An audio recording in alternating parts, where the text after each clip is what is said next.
اللهم صل على محمد عبدك ورسولك وصل وسلم عليه. سبحانك لا علم لنا إلا ما علمتنا إنك أنت العليم الحكيم. أعوذ بالله من الشيطان الرجيم. بسم الله الرحمن الرحيم.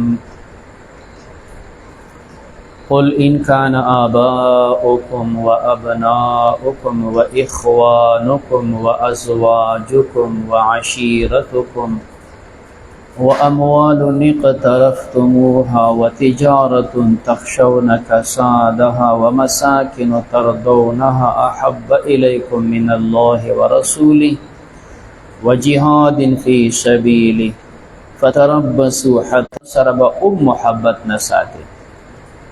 اغه قریب رشتہ د پلار وا ضرور وا چې کله دوی کافر نو الله فرمایل د دوی سره تاسو محبت او مینه مکوئ. دی آیات کې د وضاحت دی مختلف اغه سيزونه کو بل فرض دا ته د الله نه خوخوي او کم چې د الله احکام دی jihad نه د دا خوخوي به د الله د عذاب انتظار کوه او کنه الله د تخوخوي نو بیا کامیابی نو. لہذا دا هغه سيزونه دي چې انسان د دوی سره مینه کوي دا بخپل منځ کې موازنه کوي، یو طرف ته د الله مینه او بل طرف ته د دوی مینه.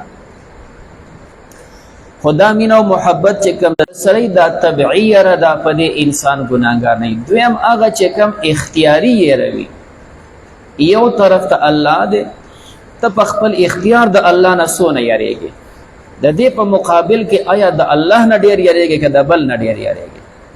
دا اختیاریات په دې کې انسان مکلف همدارنګه مینه او محبت خبره دا رشتي وی پلار دې بچي دې بل دې د دې سره خام مجنبتون دا اولاد چې کوم دې مبخل دا د بخل ذریعہ مجبنه دا د جبن او د بوزدلې ذریعہ چې کله اولاد نه انسان تنی تنها د خچ کم د زړور د غزاګانم کوي جهادونم کوي خطا کړه دي او چې کله بچی شیر ده بس کوي معصوم به پاتې شي خزب پوند شیر چې دا بچي بډیر زایش ضرورت دی او د دوی مصروفیات دی بیا پدې نو لہذا د دوی خیال په خپل ځای خو چې کله د الله نه تا منع کوي اوس دا نقصان دی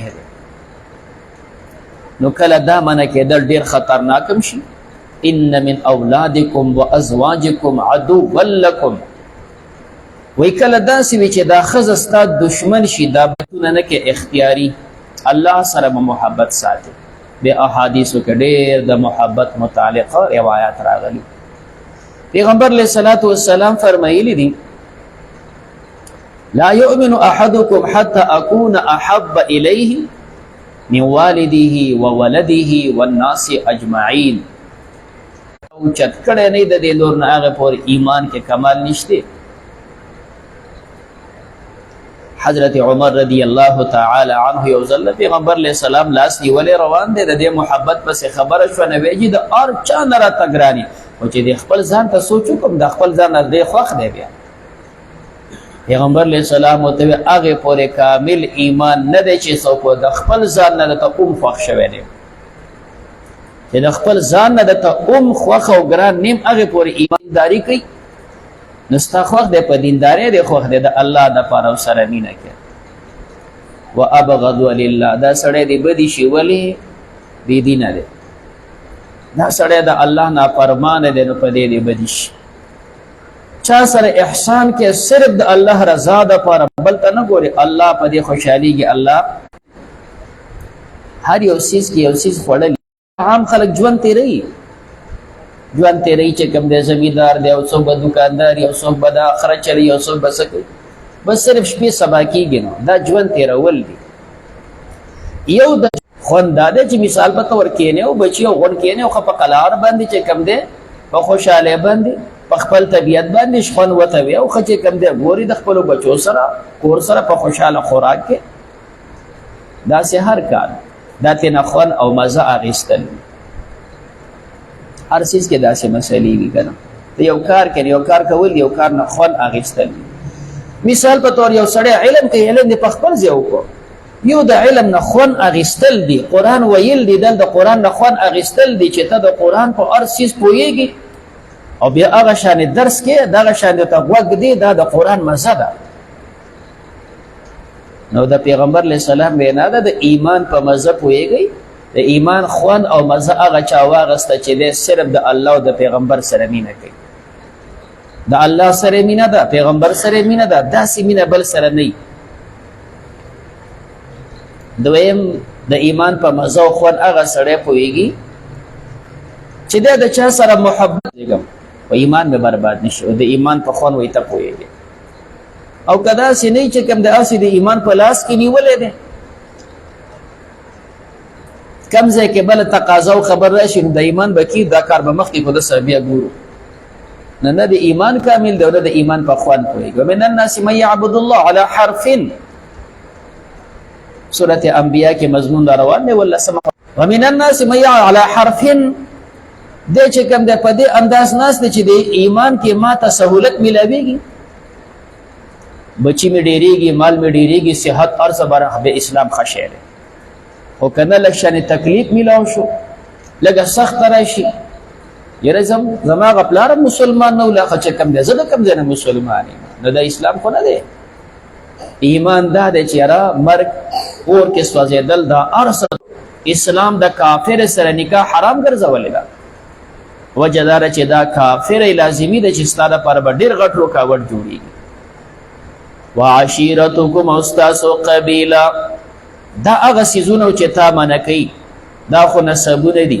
اوس د دې نه عوارض اموال، و اموالونه و هغه مالونه اقترفتموها چې تاسو د هغې کسب کړی، مال کسب کې اوس هغه په تا باعث دی چې اوس دا مات څنګه بند کړمه، دا خو دوی کاروبار دی، خیر دی ماخوستن به بیا مونځونه وکړم.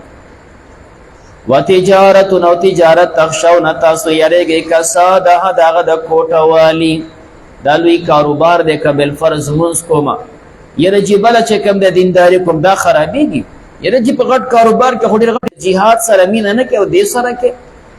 نه الله فرمایي فتربصوا، بیا انتظار کوئ حتی تر دې یأتي الله چې راتلو کې الله بامره په خپل امر. امر نه بعضې حضرات فرمایي الله تاسو ته امر راولي فتح، تاسو خو سمیږئ نه، الله به د سوچه مسلمانان په تاسو غالب کړي. او یا چې کوم دی آتی الله بامره، د الله د عذاب انتظار کوي. والله الله پاک لا یهدی القوم الفاسقین، هدایت نه کوي قوم فاسقانو ته. قل ورته وایه ان کان آباؤکم، که وي ستاسو پلرونه، و ابناؤکم، او ستاسو زامن، و اخوانکم، او ستاسو رونه، و ازواجکم، ستاسو بیبیان، و عشیرتکم، او ستاسو قبیله، و اموال، او مالونه اقترفتموها چې تاسو د هغې کسب کړی، و تجارتون، او تجارت تخشونه چې تاسو یریږئ کسادها، د هغې د کوټه والي، و مساکن، او کورونه ترضونها چې تاسو هغه خوښ وي، احب الیکم، دا خوښ وي تاسو ته من الله، د الله نه، و رسوله، او د الله د پیغمبر نه، و جهاد فی سبیله، او د جهاد نه د الله په لار کې. فتربصوا، تاسو انتظار کوئ د عذاب، حتی تر دې اتي الله چې راتلو کې الله بامره په خپل امر. والله الله پاک لا یهدی القوم الفاسقین، هدایت نه کوي قوم فاسقانو ته. الله تعالی رضا شي زموږ وینا ولې ستا رضا ده، صحت نصیب کړه، عافیت نصیب کړه، رحمت کرم. استغفر الله صلی الله